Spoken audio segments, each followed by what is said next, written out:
o que é mais engraçado é que um império que controlou por 300 anos ali, que tinha vários fortes naquelas regiões, eles não conseguem observar um contingente tão grande desse por 40 anos. E outra coisa, muitas das cidades citadas no Êxodo não existiam nessa época. Perfeito, perfeito. Não Exatamente. existiam Isso nessa aí. época. Passaram a existir muito tempo depois. Então, nós observamos que é uma escrita muito tardia, né, que vai lançar mão de tradições e vai adaptar para o seu bel prazer. Lembrando, para legitimar o poder sobre a terra. Como você bem falou aí, né, a região norte, o Israel Norte, que tinha sua capital, Samaria, sempre foi muito mais desenvolvida, desde do solo ao próprio trabalho humano, né? Haviam muitos profissionais em diversas áreas. É por isso que quando eles fogem para o sul, essa localidade de Jerusalém, com apenas 10 hectares, dezenas de anos depois se transforma numa localidade com 60 hectares. Ou seja, são os camaradas que sabem mesmo desenvolver a situação mesmo num solo que não é muito Isso. apropriado para um desenvolvimento como o outro lá do norte. Mas eles tinham as técnicas, eles souberam se morar ali, se adaptar ao local e produzir. Inclusive, ali no meados do ano 900, ali, século X, houve uma campanha de um faraó chamado, na Bíblia, está Sesac, né? Se eu não me engano, o nome dele foi Sessonk, uma coisa assim. E quando ele vai fazer a campanha dele, o sul é descartado. Ele vai direto para o norte. Ou seja, nesse tempo aí que as pessoas vão datar o reino de Davi, a unificação dos reinos de Davi e Salomão, essas localidades, elas não eram nenhum ponto de vista desenvolvida para que fosse atacada por qualquer outro império. E ele vai ali e ele simplesmente ignora. Ele passa direto para encontrar outras localidades do norte que faziam Exato. fronteiras ali. Então, esse lance de Salomão, Davi, isso daí é apenas construções da pena de um escritor, de uma narrativa, muito tempo depois, repetindo eu para legitimar o poder sobre a terra, sobre aquelas pessoas que estavam ali. E essa narrativa aqui de Ezequiel deixa claro que tem um povo que está se rebelando, que está se revoltando, que está dizendo: os verdadeiros descendentes de Abraão somos nós que estamos aqui. Ou seja, é uma construção literária de uma visão exílica, né? E outra coisa, o detalhe do versículo deixa uma coisa muito impressionante. Ele está dizendo, esse que estão dizendo que são os verdadeiros descendentes desse Abraão, que são as pessoas que ficaram em Judá, que não foram para o cativeiro, eles estão dizendo que Abraão era um só. Ou seja, eles estão descartando o Jacó do norte, estão descartando esse Isaac. Ou seja, eles estão descartando filho e neto. Ou seja, vocês criaram uma narrativa, vocês criaram um poder sobre nós, linkando essas tradições para tomar a nossa terra, mas os verdadeiros descendentes somos nós, ou seja, tem um povo se revelando, se rebelando e dizendo: aqui não tem mais vez para vocês.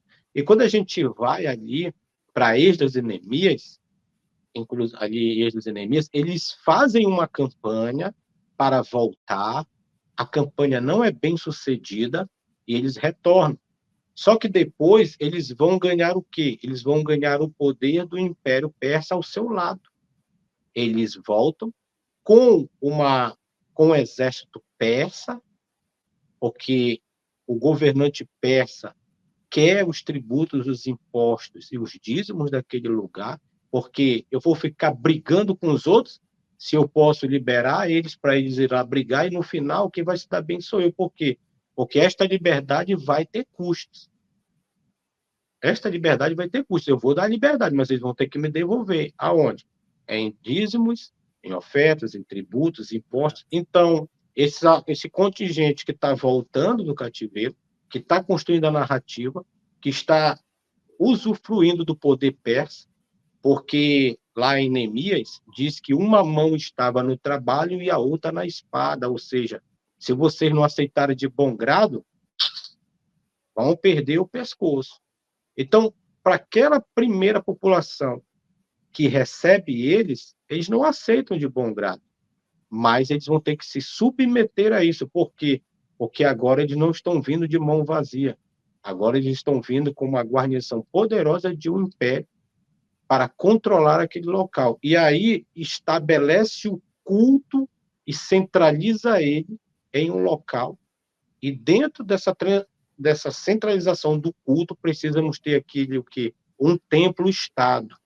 Por isso que a narrativa bíblica vai dizer assim: trazei todos os dias para a casa do tesouro, para que haja mantimento na minha casa. Ou seja, é um templo-estado comercial, uma espécie de banco, como o professor mesmo falou ali, mas esse banco vai ser controlado não apenas pelos sacerdotes, pelos aqueles que estão tomando o poder, mas por quem está acima deles, que é o rei de toda a terra, chamado Ciro. Inclusive, narrativas dizem que esse Ciro, ele liberta ali o povo porque ele foi um camarada que aceitou esse Yahvé, que aceitou esse Javé de bom grado. Ou seja, o Deus bíblico, ele se torna como diz o professor Fábio Sabino, ele é a melhor bolacha do pacote. Ele vai ser superior aos outros deuses. Né? Eu travei, professor? Eu travei? Não, sensacional. Deu uma. Não, só a imagem, o áudio estava vindo. O áudio para mim aqui estava chegando. Tá, O áudio para mim estava chegando. Tava dando umas travadinhas na imagem, mas o áudio estava para mim aqui, estava de boa. Tá me ouvindo bem? Opa, agora sim, estou ouvindo. Tá me ouvindo bem? Isso, entendeu? Então, tudo Sim.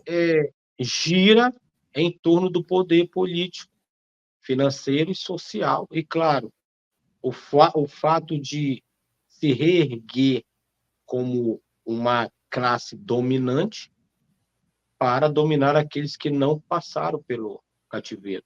Inclusive, se eu não me engano, em Jeremias, numa live que eu fiz com a Érica, eu coloquei um texto lá que eles se autoproclamam os verdadeiros donos da terra, e aqueles que estavam na terra, né, inclusive ali a tribo de Levi, vai passar a favorecê-los pelo trabalho. Né? É uma classe sacerdotal ali em Jeremias que é chamado de sadoquitas, que era uma classe sacerdotal da monarquia davídica. Então, eles usam a narrativa, eles usam os reis, eles demonizam os reis do norte, né? Alguns também do sul, para ter esse poder, ter essa grande liderança sobre os que ali estão e sobre toda essa terra. Porque é política. Né? Até os dias de hoje, É política. a gente vê aí que esse Israel ele só consegue ter algum alcance quando ele é favorecido por nações, por impérios maiores. Entendeu? Porque a gente está tratando aqui justamente de grupos pastoris, né? De pessoas que tinham apenas o curso de plantar e colher. E aí, quando esse povo vem do norte, é que eles vão dar esse avanço para aquela localidade, que em vez de só plantar, criar para sobreviver, agora vai plantar e criar para enriquecer. Vai se tornar uma área extremamente produtiva e vai entrar nessa rota comercial, no qual eles vão ter muito poder, muitas riquezas. E o centro comercial é justamente o templo, que é do templo que vai sair os impostos para pagar aqueles que vieram e libertaram eles daquele jugo.